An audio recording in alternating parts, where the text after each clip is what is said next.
December 2017, somewhere in Florida, a 74-year-old retired schoolteacher opened her bank statement and felt the world tilt beneath her feet.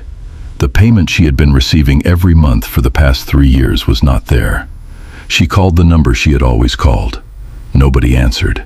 She tried again, and again, and again. She went online and found the news that was spreading through investor forums like a fire through dry grass. Woodbridge group of companies had filed for bankruptcy. The payments were stopping, all of them, immediately. With no warning and no explanation beyond the cold legal language of a bankruptcy filing. She had invested her entire retirement savings with Woodbridge. Every dollar she had saved over 30 years of teaching other people's children. Gone. She was not alone. Across the United States, thousands of people were having the same moment on the same day.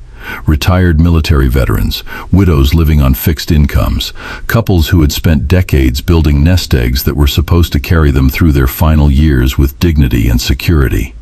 All of them had trusted a company called Woodbridge Group of Companies with their money. All of them had been receiving steady monthly payments that seemed to confirm everything they had been promised. And on one single day in December 2017, all of it stopped. 9,000 investors, $1.29 billion, gone. The man who took it had been living like a king while they saved like saints. Private jets, a mansion in Los Angeles, paintings by Picasso and Renoir, vintage wines, luxury cars, a second home in Aspen, where he hosted fundraising events with some of the most powerful political figures in America. His name was Robert Shapiro, and for 5 years, he had been running one of the largest financial frauds in American history. This is his story, and more importantly, this is the story of the people he destroyed to tell it. Welcome to Crime on Record, every case on record. Let's get into it. Robert Shapiro was not the kind of man you looked at and thought, there goes a criminal. That was precisely the problem. He was polished, articulate, the kind of person who walked into a room and immediately made everyone in it feel like they were in capable hands. He had the confident manner of someone who had built something real, who understood money in ways that ordinary people did not, and who was generous enough to share that understanding with those who trusted him. He was 54 years old when he launched Woodbridge Group of Companies in 2012. Based in Sherman Oaks, California, Woodbridge presented itself to the world as a luxury real estate investment firm with a portfolio of high-end properties across some of the most desirable addresses in America. Beverly Hills, Aspen, Los Angeles. The kind of addresses that appeared in architectural magazines. The kind of investments that sounded like something only the truly wealthy had access to. But Shapiro had found a way to open that door to ordinary people. Retirees, school teachers, veterans, widows living on fixed incomes. He told them that through Woodbridge, they could participate in the same high-yield investments that the ultra-wealthy had always kept to themselves. All they had to do was trust him with their money. Shapiro understood something fundamental about how trust works. He knew that people do not trust abstractions, they trust people. Specifically, they trust people who appear to already be trusted by other people they respect. And so he cultivated his associations with surgical precision. He hosted high-end fundraising events at his estate in Aspen Glen, a luxury golf course community near Carbondale, Colorado. His guest lists read like the who's who of conservative American power. Karl Rove, the political strategist who had been one of the most powerful figures in the George W. Bush White House. Rick Perry, the former governor of Texas, who would go on to serve as United States Secretary of Energy. Fox News analyst Juan Williams. These were not the associations of a small-time fraudster operating out of a back office. These were the associations of a man who had arrived at the highest levels of American society and been welcomed there. Every detail of Shapiro's public life was designed to communicate one thing: that he was the real thing, that his money was real, that his success was real, that his company was real. He collected fine art, paintings by Pablo Picasso, works by Pierre-Auguste Renoir, pieces by Marc Chagall and Alberto Giacometti. He drove luxury cars, he chartered private jets, He maintained a personal residence worth millions and spent millions more improving it. He lived the life of a man who had built something significant and was enjoying the rewards of that success. None of it was his. Every private jet, every painting, every dollar spent on his lifestyle, it belonged to the retirees who had trusted him with their savings. He was not a successful businessman enjoying the fruits of his labor. He was a thief, living inside a fiction he had built specifically to make himself harder to see clearly. And for 5 years, not enough people saw clearly. The scheme ran from July 2012 until December 2017, 5.5 years. During that time, Robert Shapiro convinced more than 9,000 people to invest a combined total of $1.29 billion with Woodbridge. $1.29 billion from 9,000 people, most of them elderly, most of them trusting, most of them believing completely and reasonably that the man they were dealing with was exactly who he appeared to be. He was not. The pitch was simple, dangerously simple. Woodbridge told investors that their money would be used to make short-term loans to third-party real estate developers who needed bridge financing for luxury properties. These developers would pay high interest rates on those loans. Woodbridge would collect that interest and pass a portion of it on to investors as monthly returns. The investments were described as low risk, safe, simple, and conservative, backed by real property, generating real income from real borrowers. It sounded reasonable. It sounded like something a legitimate financial company might actually do. Hard money lending against luxury real estate was a real industry. Real companies did it. Real investors made real returns from it. The concept itself was not unusual. What was unusual was the rate of return Woodbridge was offering. Most genuinely safe, low-risk investments generate modest returns. Government bonds, certificates of deposit, money market accounts. The trade-off for safety is that you do not make much. That is the fundamental rule of investing that every financial advisor in the world will tell you. High returns come with high risk. Low risk means low returns. You cannot have both. Woodbridge was offering both. Investors were promised returns of between 5 and 10% annually. At a time when safe investments were generating 1 or 2% at best, that was an extraordinary offer. Enough to make a meaningful difference in a retiree's monthly income. Enough to be genuinely tempting to someone living on a fixed income who needed their savings to work harder. And it was presented not as too good to be true, but as simply the product of smart business. Woodbridge had access to deals that ordinary investors did not. Their real estate portfolio was performing. Their borrowers were paying. The returns were the natural result of a well-run operation. Shapiro built a sales operation to deliver this message at scale. Woodbridge employed approximately 130 people with offices across the United States, including Boca Raton in Florida, Sherman Oaks in California, Colorado, Tennessee, and Connecticut. At the center of this operation was what federal prosecutors would later describe as a boiler room. A phone room staffed with trained sales agents whose job was to find investors and close them. The sales scripts were carefully crafted. The marketing materials were professionally produced. Every piece of communication was designed to reinforce the same message: that Woodbridge was legitimate, that the investments were safe, that the returns were real, that Robert Shapiro was a trustworthy steward of other people's money. The sales agents were trained to target a specific kind of investor: older Americans, retirees, people who had spent their working lives accumulating savings and were now in the stage of life where they needed those savings to generate income. People who were risk-averse because they could not afford to lose what they had. People who responded to words like safe and conservative and backed by real property. These were not accidental targets. Shapiro and his team had identified exactly who was most likely to invest, most likely to trust, and least likely to ask the questions that might have unraveled everything. The agents who sold these investments were not registered brokers. They were not licensed to sell securities. They had no legal authority to be doing what they were doing. But Woodbridge paid them commissions on every investor they brought in, and they brought in thousands. Ivan Acevedo ran the sales operation from 2012 until 2015. Dane Roseman took over after him and ran it until the collapse in 2017. Together they built and managed the machine that put Woodbridge in front of thousands of elderly Americans and convinced them to hand over their life savings. And the machine worked. Month after month, the payments arrived. Investors told their friends told their neighbors.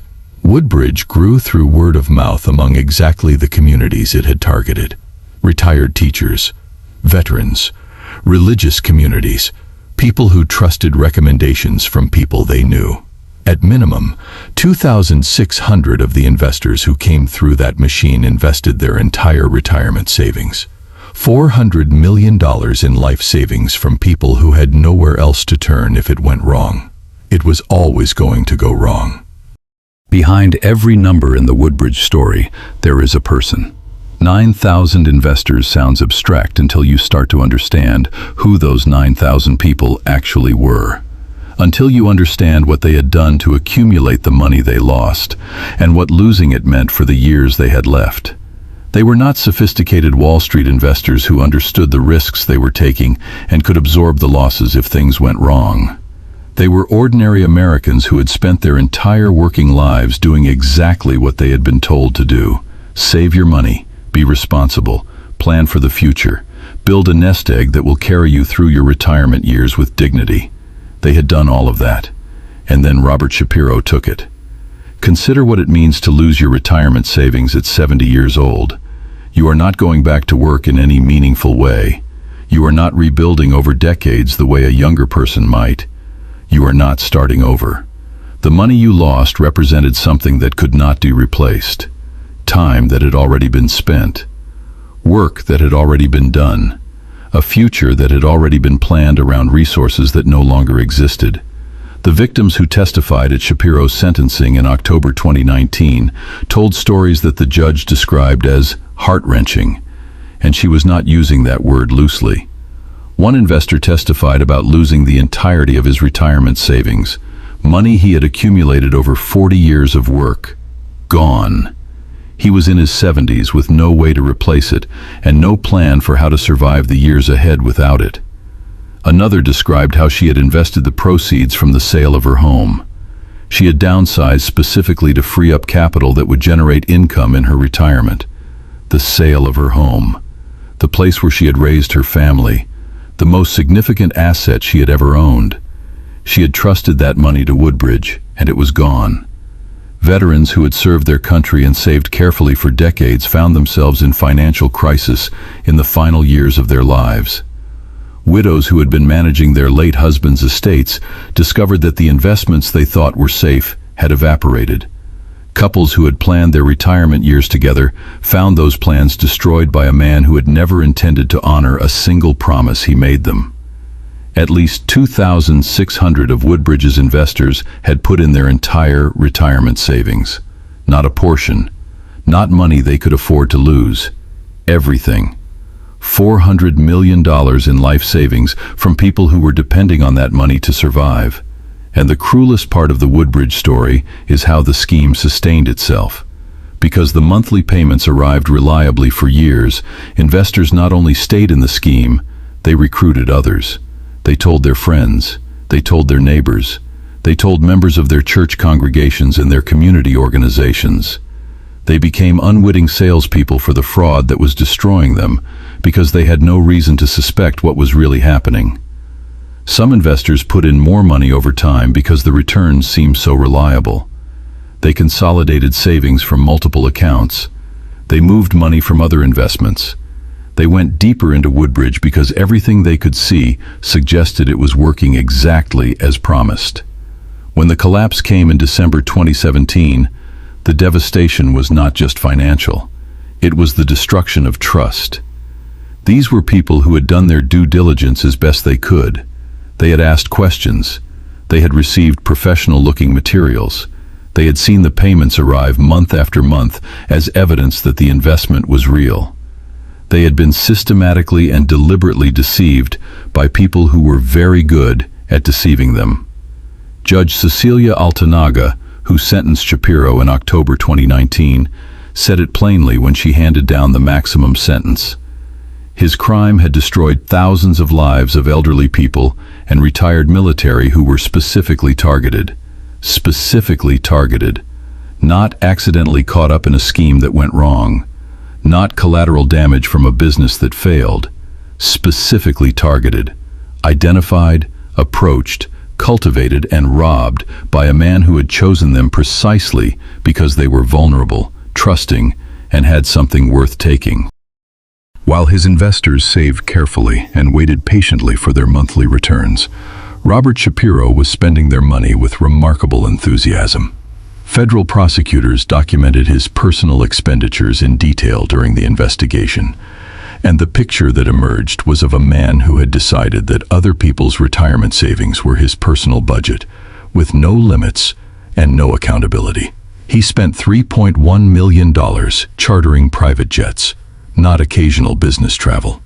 $3.1 million worth of private aviation over the course of the scheme, while elderly retirees were clipping coupons and watching their fixed incomes stretch thin. Shapiro was boarding chartered aircraft to destinations that suited his schedule and his comfort. He spent $6.7 million on a personal home, a mansion in the Los Angeles area that reflected the image he had constructed for himself, the image of a man who had built something real and was living the life that success deserved. He spent $2.6 million improving that home, because apparently $6.7 million worth of house required $2.6 million more worth of renovation. He spent over $672,000 on luxury automobiles. He diverted $1.4 million to his ex-wife. He used $1.8 million of investor money to pay his own personal income taxes. He collected fine art, not prints, not reproductions. Original works by Pablo Picasso, paintings by Pierre-Auguste Renoir, works by Marc Chagall and Alberto Giacometti, four of the most celebrated artists in the history of Western art. Their work hanging on the walls of a home purchased with stolen retirement savings. He collected vintage wines. He hosted lavish events at his Aspen estate, where he entertained political figures and cultivated the appearance of legitimacy that kept the scheme running. In total, federal prosecutors estimated that Shapiro misappropriated between $25 million and $95 million of investor money for himself and his family. The range is that wide because Shapiro had constructed his financial affairs with enough complexity to make precise accounting difficult even for federal investigators. Think about that number for a moment. $25 million at the low end, $95 million at the high end, spent on himself, while 9,000 people believed their money was being carefully managed in their interests. There is a particular kind of moral obscenity in the specific details of how Shapiro spent what he stole. It is not just that he took the money. It is what he did with it. He took the retirement savings of elderly people living on fixed incomes and spent them on private jets and Picasso paintings. He took the proceeds from a widow's home sale and used them to renovate his mansion. He took the carefully accumulated savings of military veterans and bought himself luxury cars. He did not stumble into this lifestyle accidentally.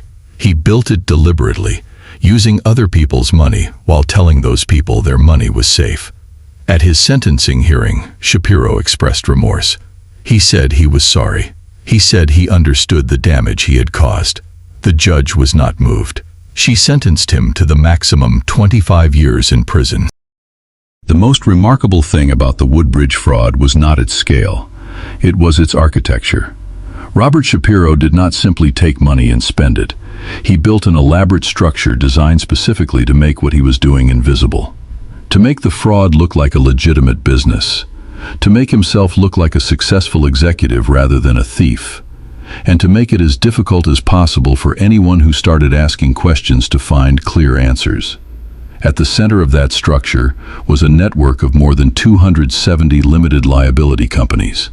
270 separate legal entities, each one with its own name, its own paperwork, its own apparent identity. Each one created and controlled entirely by Robert Shapiro.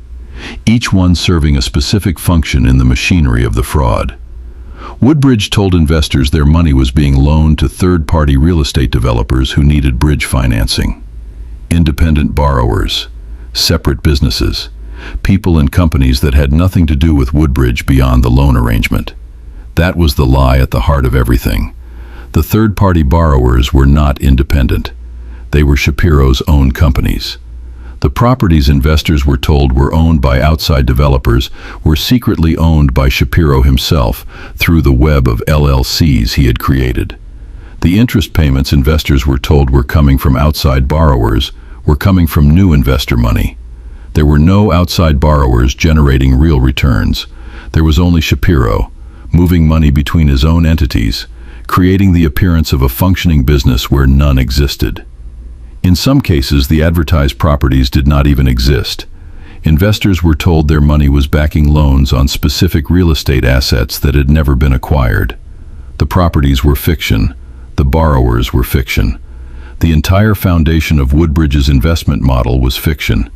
The 270 shell companies served multiple purposes. They obscured Shapiro's ownership of the properties. They made the financial flows difficult to trace. They created the appearance of a diversified, multi-party business operation, when in reality, everything flowed back to one man.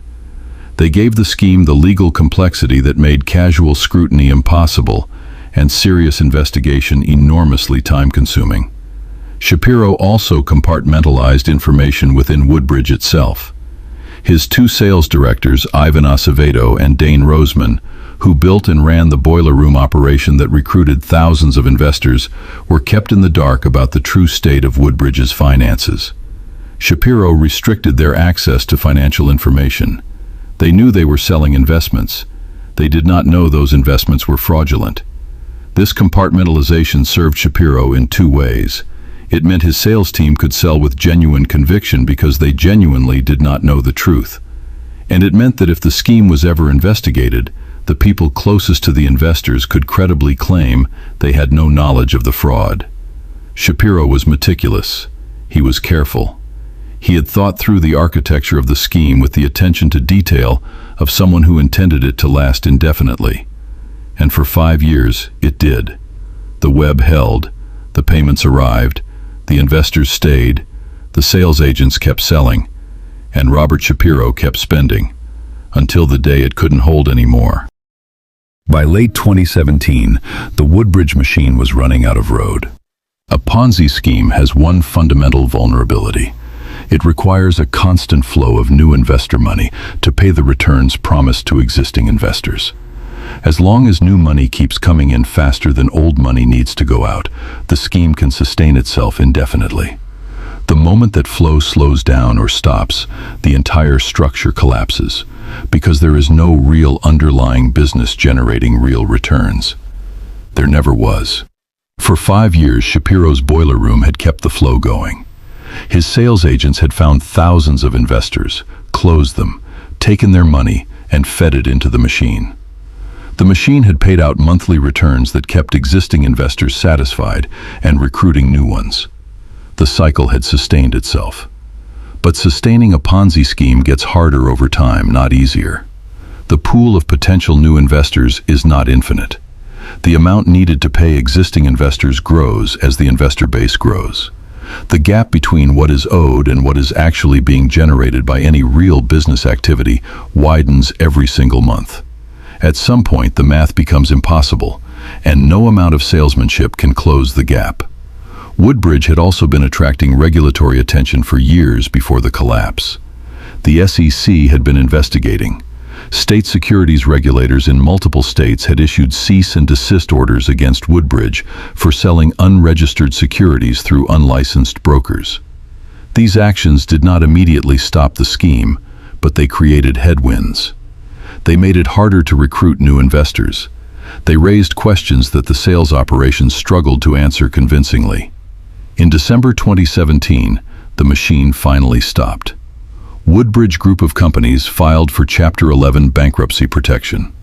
All payments to investors stopped immediately. The promissory notes that investors had been told were backed by real estate and generating real returns were worthless. The third-party borrowers who were supposedly paying the interest did not exist. The properties that supposedly secured the investments were owned by Shapiro himself and were now assets of a bankrupt estate. 9,000 investors woke up that December to find that the company holding their money no longer existed in any meaningful sense. The monthly payments that had seemed so reliable, so consistent, so reassuring for years were simply gone. No warning, no wind down, no plan for how investors would be repaid, just a bankruptcy filing and silence. For the 2,600 investors who had put in their entire retirement savings, the silence was catastrophic. These were not people with other resources to fall back on. They had made a decision, based on everything they had been told and everything they had seen, that Woodbridge was safe. They had concentrated their most important financial asset in one place because they trusted the man who ran it. That trust had been a weapon used against them. The bankruptcy filing triggered investigations that had been building for years. The SEC moved aggressively. The FBI opened a criminal investigation. Federal prosecutors in the Southern District of Florida began building a case that would eventually result in one of the most significant fraud prosecutions in American history. Robert Shapiro, the man who had hosted Karl Rove and Rick Perry at his Aspen estate, who had collected Picassos and chartered private jets with other people's retirement savings, who had built an empire of fiction on top of the trust of 9,000 ordinary Americans, was about to face a reckoning. The federal investigation that followed the Woodbridge collapse was one of the most comprehensive fraud prosecutions the Southern District of Florida had ever handled. The SEC moved first on the civil side. In January 2019, a federal court ordered Woodbridge and its 281 related companies to pay $892 million in disgorgement. Robert Shapiro personally was ordered to pay a civil penalty of $100 million, plus $18.5 million in disgorgement and $2.1 million in prejudgment interest. The total civil judgment against Shapiro and Woodbridge exceeded $1 billion. Then came the criminal charges. In April 2019, federal prosecutors in Miami arrested Robert Shapiro and charged him with conspiracy to commit mail and wire fraud. His two sales directors, Ivan Acevedo and Dane Roseman, were arrested alongside him. The three men who had built and run the Woodbridge machine were now facing federal criminal prosecution. Shapiro's co-defendants eventually pleaded guilty. Acevedo and Roseman admitted their roles in the scheme and cooperated with prosecutors. They had not known the full extent of what Shapiro was doing, but they had built and managed the sales operation that recruited thousands of victims, and they accepted responsibility for that. In August 2019, Robert Shapiro himself pleaded guilty. He admitted in open court in Miami that he had orchestrated and led a massive investment fraud scheme. He admitted that he had misappropriated between $25 million and $95 million in investor funds for himself and his family. He admitted that he had evaded more than $6 million in federal income taxes between 2000 and 2005. He admitted all of it. The sentencing hearing in October 2019 was the moment the victims had been waiting for. More than half a dozen of them testified.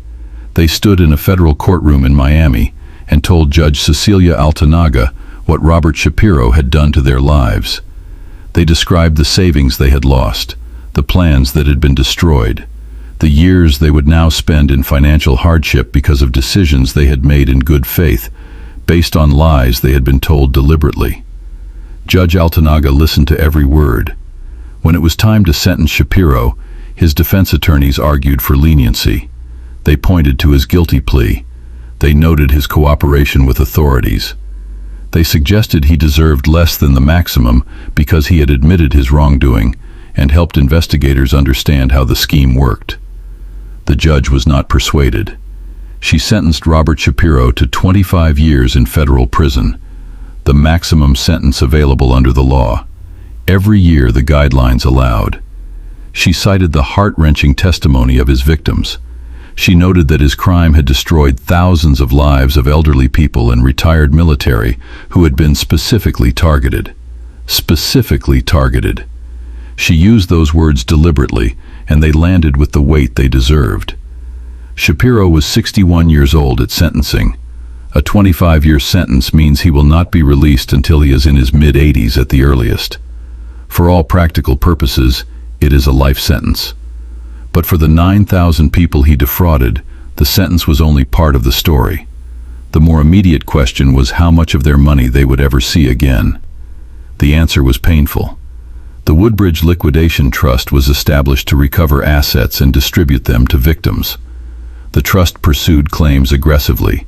It reached a $25.5 million settlement with one of Shapiro's former law firms that had allegedly facilitated the fraud. It pursued hundreds of other claims against parties who had benefited from the scheme. But recovering money from a collapsed Ponzi scheme is like trying to fill a bathtub that has already been drained. Shapiro had spent tens of millions on his lifestyle. The properties Woodbridge owned had to be sold in an orderly process that took years. Legal fees consumed significant portions of the recovered assets. What remained after all of that was distributed among 9,000 claimants, each of whom was owed far more than the total available. Most victims received cents on the dollar. Some received less.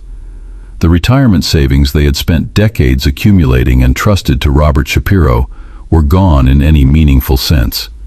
The legal process returned fragments, not enough to rebuild what had been taken, not enough to restore the plans that had been destroyed, not enough to give back the years that had been spent worrying and fighting and waiting for a resolution that could never be fully satisfying. The Woodbridge story does not have a clean ending. The villain went to prison. The system worked in that narrow sense.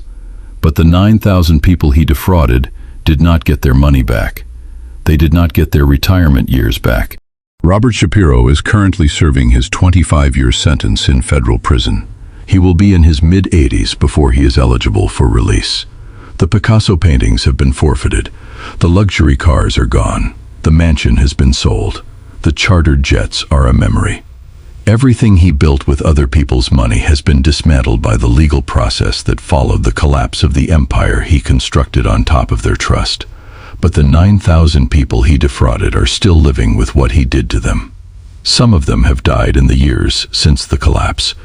They spent their final years in financial hardship that should never have existed.